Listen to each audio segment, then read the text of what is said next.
ያው ሰውየው ጌታን ሲያገኘው በሁለት ተሰደደው እንግዲህ ማቴዎስ ወንጌል ምዕራፍ 2 ላይ እንደተጻፈው የተሰደደው በሁለት አመቱና ሰውየው ለአቅመ መዝረፍ ከደረሰ በቀኝም በግራም የተሰቀሉት ሁለቱም ዘራፊዎች ከሆኑ ምናልባት በዛን ጊዜ እድሜያቸው እንደው ሰዎች ውስጥ 38 ምናምን ቢሆኑ ከ30 በላይ ነው መቼ ዝም ብሎ ሰው ህፃን ልጅ አይዘርፍም አይደል እንትኖች ናቸው ጎልማሶች ናቸው ማለት ነው የሰለጠነ እንትን ነው እና ሲሰቀሉ ጌታ ደግሞ 30 አመት እስከ 33 አመት እንደኖረ በመድር ላይ ተጽፏል በ30 አመቱ ተጠመቀ ይላል ከዛ 3 አመት ተኩል እንዳገለገለ መጽሐፍት ይናገራሉ እሱን ስንደምረው ላይ ሰውየው ወደ 70 ምናምንና አዛውንት ነው እንዴ ተሰቀለው ዘቤ ይማግሌ ነው እንዴ ተሰቀለው የ70 አመት ወንበዴ እኛ አይተናና የ70 አመት ወንበዴ አዛውንት ነው እንዴ ተሰቀሉ የሚለው ሁለት ወንበዴዎች ነው የሚለው እኮ እንደው እድሜ እንኳን አቆጥሩም ስትዋሹ እድሜ መቁጠር እኮ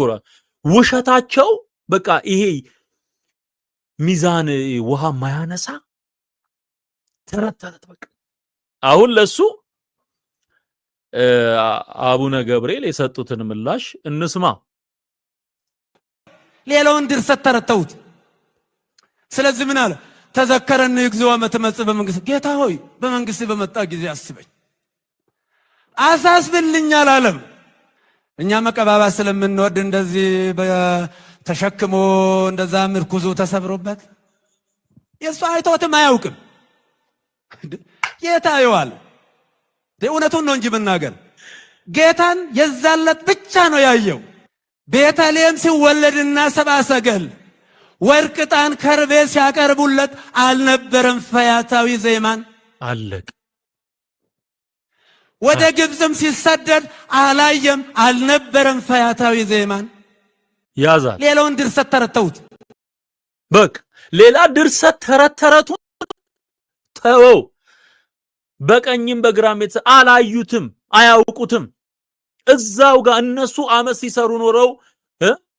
ወንበዴዎች ሆነው ከዛ ያኔ በሮማ መንግስት ይሰቀል ነበር ወንበዴ በሁለት ወንበዴዎች መካከል እንዲሰቀል የሆነው ጌታ ኢየሱስ ከአመፀኞች ጋር ተቆጠረ የሚለው ትንቢት እንዲፈጸም ኢሳይያስ 53 ላይ